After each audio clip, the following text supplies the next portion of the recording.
오늘 우리가 함께 나눌 하나님의 말씀은 열왕기하 5장 1절부터 14절까지 기록되어 있는 본문의 말씀입니다. 오늘 본문 말씀에는 우리가 잘 알고 있는 나아만이라고 하는 유명한 한 인물이 등장을 하고 있습니다.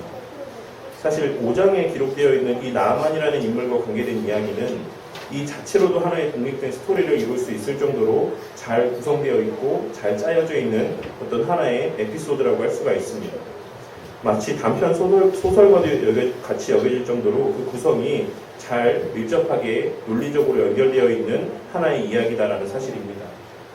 오늘 본문 말씀에는 여러 등장인물들이 또한 등장을 하고 있는데 그 모든 인물들을 통해서 하나님께서는 우리에게 분명한 몇 가지 사실을 말씀을 하고 있으십니다. 그리고 그 분명한 사실들은 시대를 초월하여 오늘날을 살아가는 우리에게도 동일한 신앙의 원리를 가르쳐주고 있다라고 할 수가 있을 것입니다. 오늘 본문 말씀에 기록된 나아만과 여러 등장인물들의 모습들을 통해서 오늘날을 살아가는 우리 또한 마음 가운데 새기고 살아가야지만 되는 중요한 신앙의 원리가 무엇인지를 깨닫고 바른 신앙의 삶 가운데 하나님을 충만히 누리게 되는 복을 온전히 누리시는 우리 성도님들이 되시기를 바라겠습니다. 오늘 본문 말씀 1절 가운데는 이 이야기의 가장 중심이 되는 인물이라고 할 수 있는 나아만이라는 사람이 등장을 하고 있습니다. 그는 아람이라고 하는 나라의 군대 장관이었다라고 기록을 하고 있으며 이는 오늘날로 치면 국방부 장관에 해당되는 높은 지위에 있는 사람이라고 할 수가 있을 것입니다. 더욱이 고대 사회 가운데서 군대가 차지하고 있는 그 나라의 어떤 무력이 차지하고 있는 그 비중이 오늘날보다 비교할 수 없이 더 크다라고 할 수 있는 그 시대 가운데서 군대 장관이라는 직위는 그 국가 안에서의 실질적인 2인자의 자리를 차지하고 있는 높은 지위의 사람이라고 할 수가 있을 것입니다. 그리고 실제로 성경은 그가 왕에게 있어 존귀한 자로 여김을 받는 자였다라고 또한 기록을 하고 있습니다. 그가 그와 같이 왕에게 있어 존귀한 자로 여김을 받게 된 것은 그 이후에 기록된 말씀의 내용에서와 같이 그가 아람 민족의 전투의 현장 가운데 여러 가지 큰 전과들을 올렸기 때문이라고 할 수가 있을 것입니다. 본문 표현의 배경이 되는 전투와 전쟁이 정확히 어떤 전투인지는 우리가 명확하게 알 수는 없지만 유대 역사가인 요세푸스는 그 배경을 열왕기상 22장에 기록되어 있는 길랏 라못 전투라고 그의 저서 가운데 기록을 하고 있습니다. 물론 그것이 확실한 것인지는 명확하게 알 수는 없지만 중요한 것은 그가 실제로 여러 전투 가운데 혁혁한 그런 공과들을 세웠다라는 것이 분명하고 또한 그 전투 가운데는 이스라엘을 대상으로 벌인 전쟁도 있었다라는 것은 분명한 사실이라고 할 수가 있을 것입니다. 그런데 여기서 우리가 주목해서 볼 표현은 그로 하여금 그와 같이 전쟁에서 승리케 하신 분이 여호와 하나님이었다라고 기록을 하고 있다라는 것입니다. 우리는 이 기록된 말씀을 통해서 우리 하나님께서는 우리만의 하나님이 아닌 이스라엘만의 하나님이 아닌 세상의 모든 역사를 주관하시는 하나님이심을 다시 한번 확인할 수가 있을 것입니다. 그러니 뒤에서도 또 언급을 하겠지만 우리가 세상의 역사 가운데 경험하게 되는 일들로 인해서 두려워 떠는 것은 지극히 하나님 앞에 불신앙적인 행위가 된다는 사실을 늘 기억하는 성도님들이 되시기를 바라겠습니다. 코로나로 인해 집회 금지 명령으로 인하여서 교회가 모임을 자유롭게 갖지 못한다라고 할지라도 차별금지법이 통과되고 그 법이 시발점이 되어서 교회가 동성애 문제들로 인해 어려움을 겪게 된다라고 할지라도 그것은 우리가 두려워할 일도 아니고 또한 우리가 애를 쓴다라고 해서 막을 수 있는 일도 아닙니다. 우리가 다만 감당해야 되는 우리에게 주어진 사명이라는 것은 세상 역사를 주관하시는 하나님께 소망을 두고 지금 나에게 맡겨진 그 자리 가운데 변함없이 하나님의 자녀된 삶을 살아감으로 내게 맡겨진 분량의 하나님의 영광을 마음껏 드러내기만 하는 것이 하면 되는 것이 우리에게 주어진 사명이라 할 수 있는 것입니다. 다시 본문의 말씀으로 돌아와서 그와 같이 어느 하나 부족함이 없을 것만 같이 여겨졌던 나아만에게는 그가 어찌할 수 없었던 하나의 큰 문제가 있었는데 그것은 바로 그가 나병 환자였다라는 사실입니다. 여기서 언급되고 있는 나병이라는 표현은 우리가 잘 알고 있는 문둥병을 의미하기도 하지만 동시에 이는 피부병을 의미하기도 하는 표현이라고 할 수가 있습니다. 그러니까 원문의 이 표현은 여러 가지 의미로 광범위하게 사용되어지는 그런 표현이 이 본문의 말씀 가운데 적용이 되어지고 있다는 것입니다. 그리고 당시 나아만이 알았던 질병은 우리가 알고 있는 그와 같은 문둥병은 아니었을 것이다라고 생각을 합니다. 왜냐하면 일반적으로 우리가 알고 있는 나병이라는 것, 즉 문둥병이라는 것은 전염성이 무척 강해서 일단 그 병에 걸리게 되면 사람들과 어울려 사회생활을 하며 살아갈 수가 없는 것이 일반적이었습니다. 또한 극심한 고통으로 인해서 일상의 삶을 유지하는 것도, 그냥 보통의 평범한 삶을 유지하는 것도 힘든 것이 이 나병에 걸린 사람들의 일반적인 삶의 모습이었다라는 것입니다. 만일 그가 우리가 알고 있는 그와 같은 문둥병에 걸렸다라고 한다면 그는 자유롭게 왕을 대면하지도 못했을 것이 분명한 것이고, 기록된 말씀에서와 같이 수많은 전투에 나가서 혁혁한 전과를 올리기도 어려웠을 것이 분명합니다. 그리고 후에 27절에 기록된 엘리사의 사원 게하시가 나아만과 똑같은 병에 걸리게 되었을 때 그에 대해서 묘사하고 있는 성경의 말씀들을 고려해 보았을 때에도 여기서 언급되고 있는 질병은 현대의학에서 말하고 있는 한센병이 아닌 백반증과 같이 표피가 건조해져서 하얗게 변하는 악성 피부병에 가까운 어떤 하나의 질병이라고 해석을 하는 것이 더 합당한 해석이라고 할 수가 있는 것입니다. 어쨌든 나아만은 그의 지위를 고려해 보았을 때 그 질병이 낫기를 위해 수많은 노력을 기울였을 것이 분명하지만 그의 그 어떤 노력 가운데서도 그 질병 가운데 회복되지 못하였음을 알 수가 있습니다.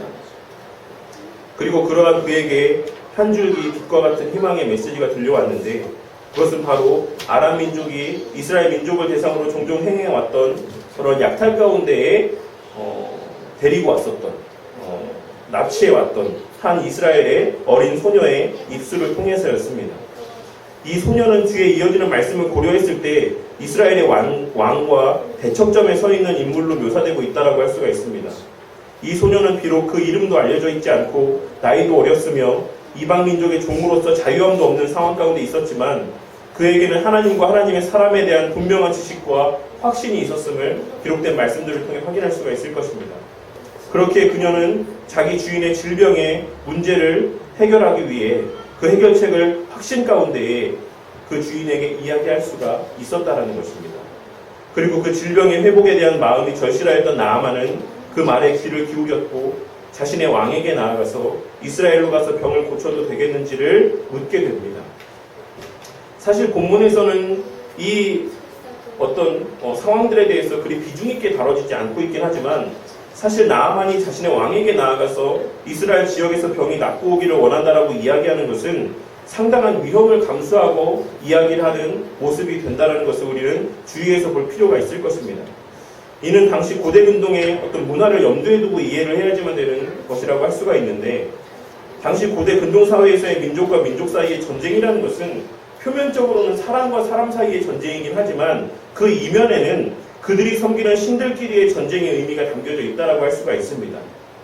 당시 민족들 간의 전쟁은 서로가 섬기는 신들의 대리전에 어떤 양상을 띠고 있는 그러한 전쟁이었다는 것입니다. 너가 섬기는 신과 우리가 섬기는 신 가운데 누가 더 뛰어나서 이 전쟁을 승리로 이끌 것인지 한번 겨뤄보자라고 하는 그런 의미들이 이 고대 근동의 전쟁 가운데는 그런 의미들이 담겨져 있었다는 것입니다.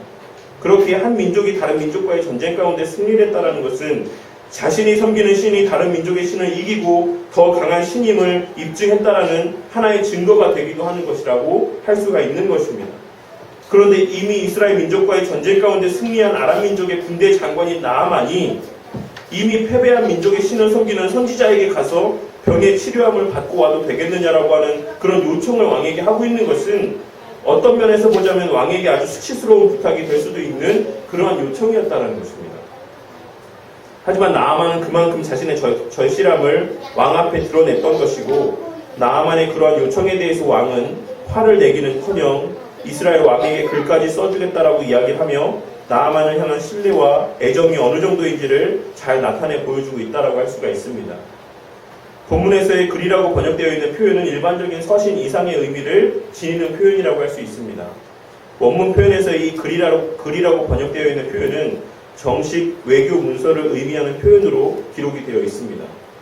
아람의 왕은 지금 자신이 아끼는 신하의 회복을 위해서 이스라엘 왕에게 외교적 공식 문서로서의 친서를 써서 그 손에 쥐어주고 있는 것입니다. 나아만은 그 왕의 공식 외교 문서로서의 친서를 갖고 이스라엘의 왕을 찾아갔습니다.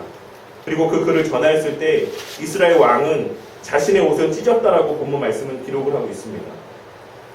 성경에서의 옷을 찢는다라고 하는 행위의 의미는 극한 슬픔이나 분노 혹은 절망감을 나타낼 때 이렇게 사용되어지는 어떤 표현이라고 할 수가 있을 것입니다. 그 가운데 오늘 본문 말씀에서의 이 이스라엘 왕의 행위는 슬픔과 절망감의 표현이라고 할 수가 있을 것입니다. 그리고 그가 그와 같은 깊은 절망감과 슬픔을 느꼈던 것은 기록된 말씀에서와 같이 아람의 왕이 자신이 도저히 할 수 없는 그러한 일들을 요청함으로 말미암아 그 일을 행하지 못하였을 때 자신의 나라를 침범하고자 하는 빌미로 삼기 위해 이런 무리한 요청을 하는 것이다라고 왕은 생각했기 때문에 그렇습니다. 그리고 그 난관을 해결할 수 있는 방법이 없다라고 생각했기 때문에 절망감을 느끼고 그 옷을 찢기까지 하였다라는 것입니다. 그런데 여기서 우리가 의아하게 생각할 수 있는 것은 이 왕이 왜 하나님의 선지자인 엘리사를 찾거나 하나님께 기도하지 않았느냐는 것입니다. 이는 이 왕의 지금의 영적인 상태가 어떠하였는지를 잘 나타내 보여주는 것이다라고 할 수가 있습니다. 앞서 포로로 끌려간 어린 소년은 비록 이방 나라의 종으로서 살아가고 있었음에도 불구하고 하나님과 하나님의 사람에 대한 신앙과 확신이 있었던 반면에 이 왕은 이스라엘 민족의 왕으로서 지내고 있었음에도 불구하고 하나님에 대한 지식도 하나님의 사람에 대한 신뢰도 전혀 그 마음 가운데 가지고 있지 않았다라는 것입니다. 그렇게 그가 감당할 수 없는 문제를 직면하게 되었을 때 그 즉시 무릎을 꿇고 하나님께 도움을 구하지 아니하고 하나님의 말씀을 듣기 위해 선지자를 찾지도 아니하고 그저 깊은 절망감 가운데 스스로 옷을 찢는 행위 외에는 할 수 있는 일이 없었다라는 것입니다. 하지만 그럼에도 불구하고 하나님에 대한 지식과 신뢰가 있었던 한 소년은 이방 민족에게 끌려가 종살이를 하고 있었고 하나님에 대한 지식과 신앙이 없었던 한 사람은 이스라엘의 왕의 자리에 앉아 있었다라고 묘사되어지고 있는 이 사실들은 하나님에 대한 신앙과 이 땅에서의 우리의 삶의 모습이 늘 비례관계 가운데 있는 것이 아니다라는 것. 하나님의 영광을 나타낸다라는 것은 그가 처해 있는 환경과는 무관하다라는 사실을 잘 나타내 보여주는 하나의 모습이라고 할 수가 있을 것입니다. 반드시 높은 지위나 형통하고 평안한 삶 가운데서만 하나님의 영광이 드러나는 것이 아니라 하나님을 바르게 알고 섬기면 무조건 그 삶 가운데 세상적인 부귀영화가 따라오는 것도 아니다라는 것을 오늘 본문의 말씀은 우리 가운데 증거를 하고 있다는 것입니다. 우리는 우리의 형통의 때에는 그러한 시간들을 허락하신 하나님께 감사하고 환난의 때에는 모든 일을 하나님께 맡기고 하나님을 신뢰함으로 삶의 모든 순간 속에서 언제나 전지전능하신 하나님을 증거하고 그 하나님의 영광을 드러내야지만 할 것입니다. 어찌되었건 이스라엘 왕이 그와 같이 옷을 찢고 깊은 절망 가운데 빠졌다라고 하는 소식은 엘리사의 귀에까지 들려지게 되었고 그 소식을 들은 엘리사는 왕에게 사람을 보내 일의 자초지종을 묻게 되었습니다. 그리고 왕에게 이야기하기를 그 사람, 즉 나아만을 자신에게로 보내라고 이야기를 하며 자신에게 나아옴으로 그가 이스라엘 중에 선지자가 있는 줄 알게 될 것이다라고 이야기를 하였습니다. 여기서 엘리사가 그가 이스라엘 중에 선지자가 있는 줄을 알리이다라고 하는 이 말의 의미는 그가 병에서 낫게 됨을 통하여서 하나님께서는 지금도 이스라엘 땅에서 선지자를 통해 당신의 역사를 드러내고 있다는 것을 그가 알게 될 것이다라고 하는 의미를 담고 있는 표현이라고 할 수가 있는 것입니다.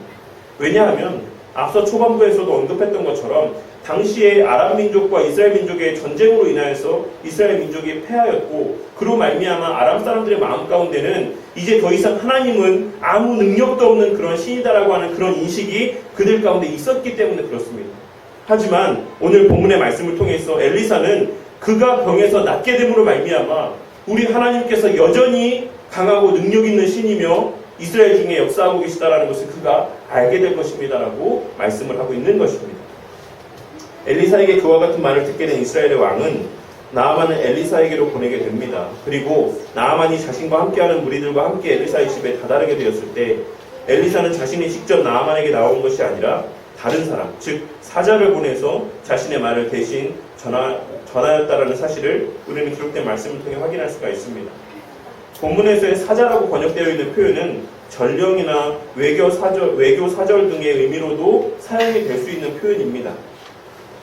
엘리사가 자신이 직접 나오지 않고 자신의 사환으로 하여금 대신 자신의 말을 전하게 한 것은 표면적으로는 이 일의 처리의 과정들이 어떤 공식 업무의 과정으로서의 일들이다라고 하는 것을 드러내 보여주는, 확인시켜주는 어떤 하나의 행위가 될 수도 있겠지만, 보다 근본적으로는 당시에 나아만이 갖고 있었던 교만함을 벗어버리게 하고 자신의 본분을 깨닫게 하기 위한 의도로서 비롯된 행위라고 할 수가 있을 것입니다.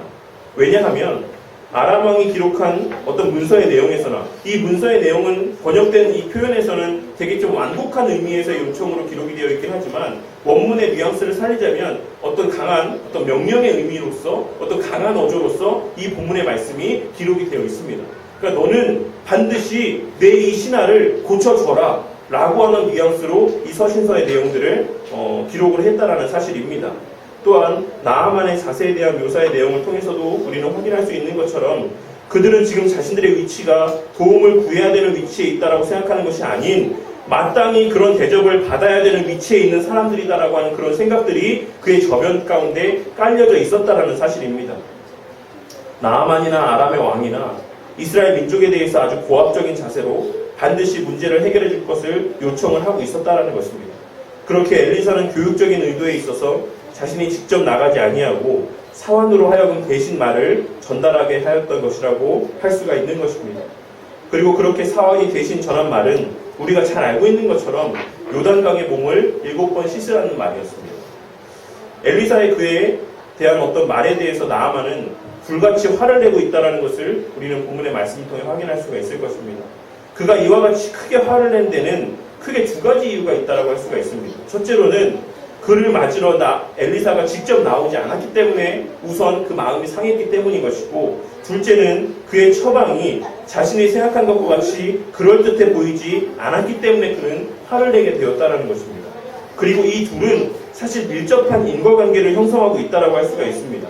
무슨 말이냐면, 그가 직접 나와서 자신을 맞이하는 듯한 어떤 대접을 하는 모습들을 그가 확인하지 못했기 때문에 그가 이야기한 이런 처방까지도 나를 무시한 데서 오는 어떤 그러한 처방이라고 하는 그런 느낌과 뉘앙스들을 나아만은 받았다는 것입니다. 그러니까 나를 제대로 대접하지 아니하고 정말 이런 쓸데없는 것을 하는 어떤 이런 처방들을 나를 우습게 보고 이러한 어떤 행위들을 나에게 요청하는구나라고 하는 그런 느낌들을 나아만은 받았기 때문에 그런 무시되는 느낌을 통하여서 이와 같은 불같은 화를 내게 되었다는 것입니다. 그러면서 그는 자신의 지역에 있는 여러 강들의 이름을 거론하며 그곳에서 씻는 것이 더 낫겠다라고 이야기하고 다시 자신들의 나라로 돌아가고자 하는 어떤 그러한 행위들을, 제스처를 취하게 됩니다. 본문에서 언급되고 있는 이 강들은 실제로 지금도 바라다강과 아와즈강이라는 이름으로 그 지역 가운데 불려지고 있는 실존하는 강들입니다. 그 가운데 특별히 아바라강, 오늘날의 바라다강이라고 불려지는 이 강은 대단히 맑고 깨끗해서 그리스인들과 로마인들에게 황금의 강이라고 불려질 정도로 그렇게 명성이 있는 그런 뛰어난 용모를, 어떤 풍채를 자랑하는 어떤 그러한 강이었습니다. 참고로 오늘날 요단강은 나중에 우리가 이스라엘에 가보게 되면 함께 보실 일들이 있겠지만 아주 작은 실개천 정도로밖에 물이 흐르지 않는 그런 작은 어떤 강으로, 어떤 시내로 변하여 버렸습니다. 그러니까 예전에도 그 강이라는 것은 되게 어떤 진흙이 많고 그렇게 맑지 않은 흙탕물과 같이 보여지는 어떤 그러한 강이었다라는 것을 우리는 고대의 문헌들을 통해서 확인할 수가 있습니다. 그러니까 나아만의 말도 어떤 면에서는 일리가 있는 말이라고 할 수가 있었을 것입니다. 병이 낫기를 위해 온갖 안 해본 일이 없었던 나아만에게 있어서는 그와 같이 맑지 않고 더러워 보이는 요단강에서 몸을 7번 씻으라고 하는 그 말이 도저히 그렇게 오랫동안 자신을 괴롭혀온 질병을 낫게 할 것만 같이 여겨지지 않았을 것이 또한 당연하다는 것입니다. 하지만 그와 같은 나아만의 반응에 대해서 그의 종들은 지혜로운 말을 들려줍니다. 그것은 바로 선지자가 당신에게 큰 일을 행하라 말하였다면 행하지 아니하였으리이까, 하물며 당신에게 이르기를 씻어 깨끗하게 하라 함이리이까 라고 이야기를 하고 있는 것이에요. 아니, 더 큰 일을 하라고 해도 했을 텐데 가서 요단강에서 몸 7번 씻는 것이 뭐 그렇게 힘든 일이라고 여기까지 왔는데 그것도 안 하고 다시 돌아가려고 합니까? 라고 하는 그러한 지혜로운 말을 그의 종인 이 나아만에게 들려주었다는 것입니다. 여기서도 우리는 그의 부족과 연약함에도 불구하고 끝까지 하나님 편에서의 역사하심을 통해 그로 하여금 병이 낫는 이적을 체험케 하시는 하나님의 자비와 긍휼을 발견할 수가 있습니다. 우리의 구원이라는 것, 하나님의 은혜라는 것은 언제나 그 원인과 이유가 우리에게 있는 것이 아니라 하나님의 강권적인 은혜의 역사로 말미암는다라는 사실을 우리는 이 말씀을 통해서 다시 한번 깨닫고 우리의 마음 가운데 새겨야지만 될 것입니다. 우리가 하나님의 은혜를 받을 만한 어떤 자격이 있어서가 아니라 우리가 어떤 행위들의 열심을 나타내 보여서가 아니라 하나님 편에서 베풀어주는 강권적인 은혜의 역사로 말미암아 우리가 은혜의 자리에 있고 하나님이 베풀어주는 은혜들을 받아 누리고 있다는 것입니다. 그리고 나아만은 자신의 종들의 그 말이 일리 있다라고 판단을 했고 요단강으로 가서 몸을 7번 씻고 병이 깨끗이 나음을 받았다라고 오늘 말씀은 기록을 하며 이 에피소드는 일단락하고 있습니다. 오늘 본문의 말씀이 이 기록된 나아만의 모습들이 우리들에게 어떠한 것을 깨닫게 해주고 있습니까? 혹시 오늘날에도 여전히 발견되는 나아만과 같은 모습들이 교회 가운데서 발견되고 있지는 않은 것 같습니까? 오늘 말씀에서 나아만은 크게 두 가지의 착각을 하고 있는 것을 확인할 수가 있습니다. 그리고 그 나아만이 가졌던 착각이라는 것은 오늘날을 살아가는 성도들의 모습 가운데서도 여전히 발견되는 잘못된 신앙의 모습이라고 할 수가 있을 것입니다. 그 가운데 첫째는 나아만은 자신이 병의 고침을 받아야 되는 병자에 불과했다는 것을 잊고 엘리사 앞에서도 여전히 대접을 받아야 되는 아람의 군대 장관이라고 그는 스스로를 생각했다는 사실입니다. 앞서도 말씀드렸던 것처럼 나아만은 아람이라고 하는 나라에서 왕 다음가는 높은 지위에 있는 사람이었으며 사람들 앞에 또한 많은 존경을 받는 인물이기도 했습니다. 하지만 그러한 그였음에도 불구하고 그는 극심한 피부병으로 인해서 고통을 받고 있었고 그 문제를 해결하기 위해 수많은 노력을 기울였음에도 불구하고 그 문제를 해결하지 못했습니다. 오늘 말씀에서의 나아만은 엘리사에게 왜 나아간 것이겠습니까? 그는 단지 병고침을 받기 위해 엘리사에게 나아간 것이었습니다. 하지만 그가 갖고 있던 마음은 그가 병자로서 나아갔던 그런 마음이 아닌 여전히 아람의 군대 장관으로서의 마음을 갖고 엘리사에게 나아갔다라는 것입니다. 또한 그는 엘리사에게 전적인 소망과 신뢰와 확신을 갖고 나아간 것이 아니라 혹시나 하는 마음으로 엘리사에게 나아갔다라는 것을 우리는 전체적인 문맥의 내용들을 통해서 확인할 수가 있을 것입니다. 만일 그가 엘리사가 자신을 낫게 할 것이 분명하다라고 하는 확신을 갖고 있었다라고 하면 그는 엘리사 앞에 나아가서 여전히 자신의 지위를 내세우지 않았을 것입니다. 엘리사가 직접 자신을 맞으러 나오지 않았다라고 해서 기분을 나빠하지 않았을 것이다라는 것입니다.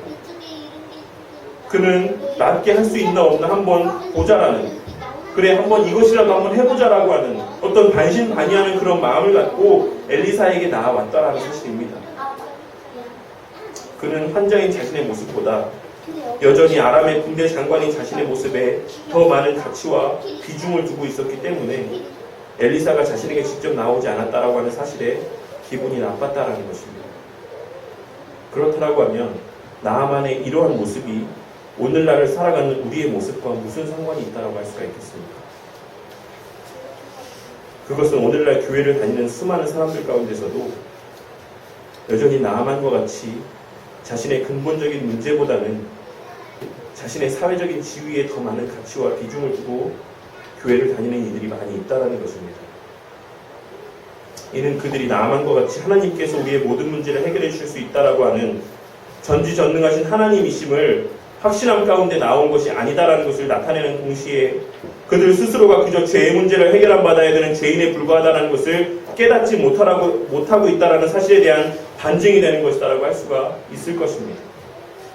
오늘 말씀에서의 나아만에게 있어 가장 중요한 것은 자신이 병고침을 받아야 되는 환자라는 사실이지 그에게 있어 그가 아람의 군대 장관이라는 사실은 전혀 그의 병이 낫는 일과 무관하다는 것을 우리는 주목해서 볼 필요가 있을 것입니다.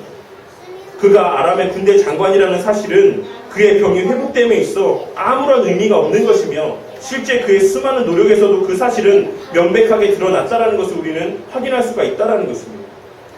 아람의 군대 장관이라고 하는 그의 직위와 그가 병을 잘 낫게 되는 그 사이에는 아무런 상관관계가 없다라는 것입니다. 하지만 그럼에도 불구하고 그는 여전히 자신의 지위와 병이 나음을 연관지어서 생각하고 있다는 것을 우리는 기록된 말씀을 통해 확인할 수가 있습니다. 이는 마치 오늘날 교회 성도들에게서도 고스란히 발견되는 모습이라고 할 수가 있는 것입니다. 오늘날 교회 안에서도 수많은 성도들이 그저 죄인된 자로서의 신앙의 삶을 사는 것이 아니라 세상에서의 사장인 모습 그대로의 성도의 모습, 세상에서의 높은 지위가 있고 세상에서의 소위 잘 나가는 삶의 모습을 유지하고 있는 그 모습 그대로의 대접을 받기를 바라는 그 모습을 갖고 교회 안에서의 신앙의 삶을 살아가는 경우들을 어렵지 않게 볼 수가 있다는 것입니다. 오늘 말씀에서의 나아만과 같은 모습들이 여전히 수천 년이 지난 오늘날 교회 안에서도 버젓이 발견이 되고 있다는 것입니다. 우리가 교회 나옴에 있어 우리가 기억하고 명심해야 되는 단 한 가지 사실은 우리가 죄인이라고 하는 그 사실뿐이다라는 것을 꼭 깨닫는 은혜가 있으시기를 바라겠습니다. 그리고 우리 스스로는 그 문제를 해결할 수 없는 무능력한 존재라는 사실 또한도 우리는 꼭 명심하고 마음 가운데 새겨야지만 되는 것입니다. 세상에서는 우리가 지금 처해 있는 환경들, 우리가 위치해 있는 그 자리들, 우리가 살아가고 있는 삶의 그 환경들이 중요한 가치라고 여겨질 수 있겠지만 교회 안에서는 성도님들이 무슨 일을 하고 어떤 지위에 있는 사람이라는 그 사실은 아무런 의미가 없습니다.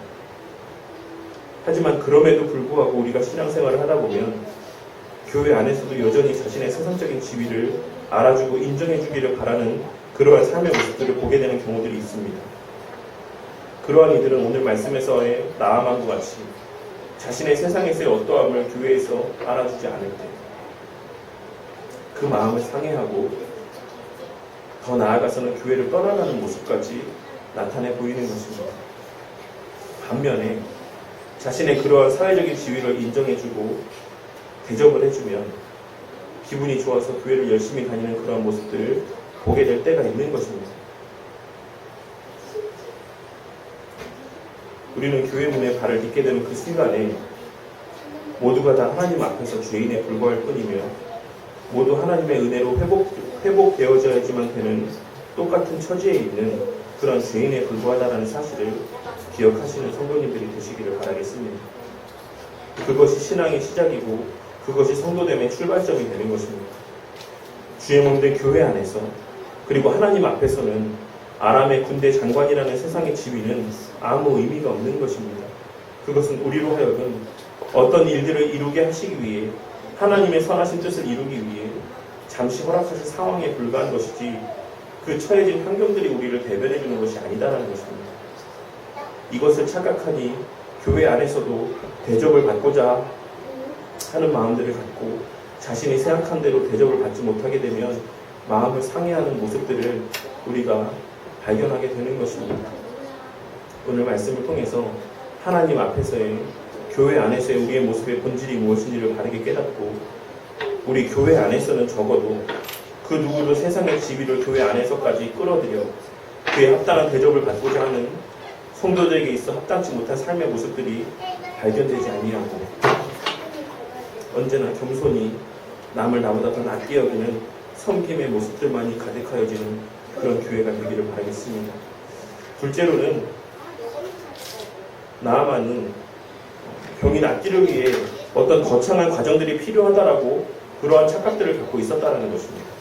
11절에 기록된 말씀에서와 같이 나아만은 자신의 병이 낫게 하기를 위해 엘리사가 그의 하나님 여호와의 이름을 부르고 그의 손을 그 부위에 흔들며 나병을 고쳐야 된다라고 하는 그러한 생각을 갖고 있었습니다. 사실 이 본문 말씀 가운데 부위라고 번역되어 있는 이 표현은 크게 두 가지의 해석으로 나뉘어지는 해석이라고 할 수가 표현이라고 할 수가 있는데 하나는 하나님께라고 하는 의미를 담고 있고 하나는 그 상처 부위라고 하는 의미를 담고 있습니다. 물론 주된 해석은 후자 해석이라고 할 수가 있고 한글 번역도 그와 같은 의미로 번역이 되어 있다라고 할 수가 있을 것입니다. 하지만 엄밀히 말하자면 이 부위라고 번역되어 있는 표현을 해석함에 있어 그 어느 쪽 해석을 따르든지 간에 이 본문에 전달하고자 하는 의미는 크게 달라지지 않는다라고 할 수가 있습니다. 왜냐하면 여기서 중요한 것은 그 뒤에 이어지는 내용으로서 손을 흔들며 여호와의 이름을 불러야 한다는데 그 방점이 있기 때문에 그렇습니다. 여기서 나아만이 말하고 있는 이 행위는 당시에 대다수의 사람들이 공통적으로 갖고 있었던 주술적인 행위에 대한 어떤 생각으로서 그는 그와 같이 일반적으로 사람들이 생각하는 바와 같이 원과 주술적인 행위, 그 상처 위에 막 손을 흔들며 하나님 앞에 부르짖으며 그렇게 기도를 해야지만 자신의 병이 떠나갈 것이다라고 그렇게 생각했다라는 것입니다. 또한 그는 병이 낫는 대가로서 또한 많은 비용을 지불해야 된다라고도 생각을 했습니다. 그래서 그는 5절에 기록된 말씀에서 같이 오늘날의 가치로 따지면 수십억 이상의 가치를 지닌 그러한 물질들을 준비하고 엘리사에게 나아왔다라는 것입니다. 그런데 나아만과 당시 고대 근동 사람들이 생각했던 이와 같은 생각을 21세기를 살아가는 오늘날 현대인들에게서도, 이 현대의 시대를 살아가는 오늘날의 성도들 사이에서도 발견되는 모습들을 우리는 보게 되는 경우들이 있습니다. 본문에서의 병이 나음은 근본적으로 우리의 죄 문제가 해결됨을 의미하긴 하지만 동시에 우리 삶에서 마주하게 되는 여러 삶에서의 문제들을 의미하는 것이다라고도 할 수가 있을 것입니다. 아마 교회를 다니는 대다수의 성도님들이 구원은 하나님으로 말미암는 것이다라고 하는 사실에는 동의를 하고 그렇게 믿고 있을 것이다라고 생각을 합니다. 하지만 우리 삶에서 마주하게 되는 현실적인 문제들에 대해서는 어떻게 생각을 하십니까? 열심히 기도하면 혹은 열심히 예배를 드리고 신앙의 삶을 살아가면 내 삶에 있어서의 문제가 되는 그 부위들, 때로는 그것이 자녀의 문제가 될 수도 있을 것이고 때로는 그것이 결혼의 문제, 직장의 문제, 사람과 사람 사이 인간관계에서 오는 여러 가지 문제들일 수도 있는 여러 가지 그런 문제들에 우리가 손을 얹고 여호와 하나님의 이름을 부르며 손을 흔들며 간절히 기도하기만 하면 해결될 것이다라고 하는 그런 생각을 하는 경우들은 없습니까? 많은 경우 성도님들의 신앙의 열심이라고 하는 것들은 자신의 문제를 해결받기 위한 수단으로서 발현되는 그런 모습들을 보게 될 때가 있다라는 것입니다. 어떤 신앙의 열심을 나타내는 동기가 하나님의 기쁨이 되기 위한, 하나님을 사랑함으로 인한 그런 동기가 되는 것이 아니라 내 어떤 문제들을 해결받기 위한 어떤 그러한 목적으로서의 열심의 모습들을 나타내 보이는 경우들이 있다라는 것입니다. 하지만 우리의 구원이 우리의 어떤 행위적인 열심으로 성취되고 완성되는 것이 아닌 것처럼 우리 삶에서의 여러 가지 문제들 또한도 우리의 어떤 행위적인 열심을 통해 해결되어지는 것은 아닙니다. 우리 삶의 문제들이 해결되기 위해서 우리가 지불해야 될 어떤 세상적인 조건들이 존재하는 것도 아니고 그 일을 위한 어떤 거창한 행위들, 즉 예를 들면 40일 동안 금식하며 기도한다라든지 목사가 안수하여서 뜨거운 기운들을 불어 넣어준다라고 하는지 이와 같은 어떤 특별한 행위들이 필요한 것이 아니다라는 것입니다. 우리의 삶에 있어서 그것이 내가 감당할 수 없는 문제이든 혹은 하나님께 쓰임받고 영광을 나타내기 위한 마음에서 발현된 문제이든 상관이 없이 그것이 해결되고 성취되는 것은 우리의 어떤 외적인 열심 때문이 아닌 하나님의 말씀에 대한 신뢰와 그로 말미암는 순종 때문이다라는 사실을 깨닫는 성도님들이 되시기를 바라겠습니다. 내가 지금 일하고 있는 직장이 변변치 못해 보임으로써 내가 여기서 무슨 하나님의 영광을 나타낼 수 있을까라고 생각하는 그러한 성도님들이 계시지 않기를 바라겠습니다.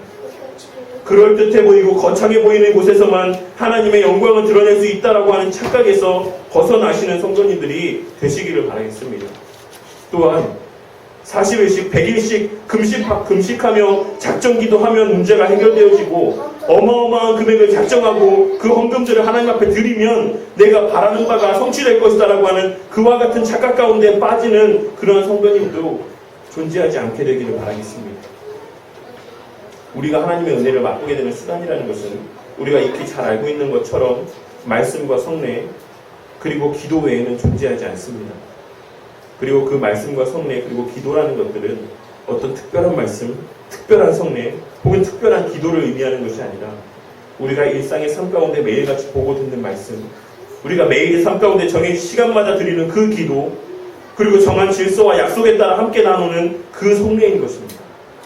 매일같이 말씀 보고 그 말씀에 내 하루하루의 삶을 돌아보며 회개할 것들에 회개하고 감사할 것들에 감사하는 지극히 당연하고 평범해 보이는 그 신앙의 삶의 그 시간들이 우리가 어떠한 문제들에 직면하게 되었을 때 그 문제에 매몰되지 아니하고 그 가운데 예비하신 하나님의 뜻을 분별하며 그 시간들을 이겨내게 만들어주는 원동력이 된다는 사실을 우리는 깨달아야지만 되는 것입니다.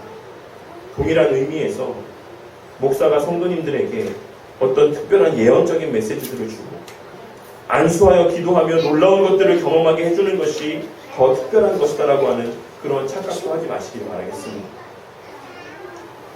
목사가 매일같이 성도들의 평안한 삶을 위해 기도해 주는 것 그리고 매 주일마다 하나님의 말씀을 있는 그대로 온전히 선포하는 것보다 목사로서 성도들을 위해 해줄 수 있는 더 나은 것은 이 세상 가운데 존재하지 않습니다. 왜냐하면 구원과 마찬가지로 성도님들의 삶의 문제들 또한 목사가 아닌 여호와 하나님께서 말씀과 기도를 통해 해결해 나아가시고 그것을 깨닫게 하시는 것이기 때문에 그렇습니다. 한동안 한국 교회 안에 물론 지금도 일부 교회 가운데는 그러한 모습들이 발견되긴 하지만 성도들을 향해서 특별히 청년들과 같은 젊은 세대들을 향해서 거창하고 원대한 꿈과 비전을 가지라, 그러한 꿈들을 품으라 라고 외치던 때가 있었습니다. 그리고 사회적으로도 성도들 가운데 높은 지위에 있는 사람들, 소위 사회적으로 잘나가고 성공한 사람들, 이러한 이들을 저마다 자기 교회에 초청해서 그들의 간증을 듣고 그들과 같이 성공한 그리스도인의 삶을 살라고, 누구나 그러한 삶을 살 수 있다라고 그렇게 외치던 때가 있었다는 것입니다. 그들의 그러한 모습들에서 우리는 오늘 말씀에서의 나아만의 잘못된 모습들을 발견할 수 있어야지만 될 것이다라고 생각을 합니다. 우리는 교회 안에서 사람들로부터 인정받기 위해 교회를 다니는 것이 아닙니다. 우리는 하나님과의 깨어진 관계의 회복으로 하나님의 자녀된 삶을 살기 위해 교회로 부름을 받은 것이며, 세상에서 날마다의 삶 가운데 훼손되고 상처받은 우리의 영혼들을 말씀을 통해 치유받고 말씀을 통해 회복되어짐을 받아 누리기 위해 교회로 부름받았다라는 사실을 우리는 잊지 말아야지만 되는 것입니다. 그리고 그것은 어떤 거창한 행위로 말미암아 되는 것이 아니라 날마다 말씀 안에 거하라고 하신 주의 말씀 가운데 온전히 순종하는, 매일의 말씀 보고 기도하는 삶을 통해 성취된다는 것 또한 우리는 깨달아야지만 될 것입니다. 오늘 말씀에서 나아만이 가졌던 착각이 무엇인지 마음 가운데 바르게 새기시는 성도님들이 되시기를 바라겠습니다.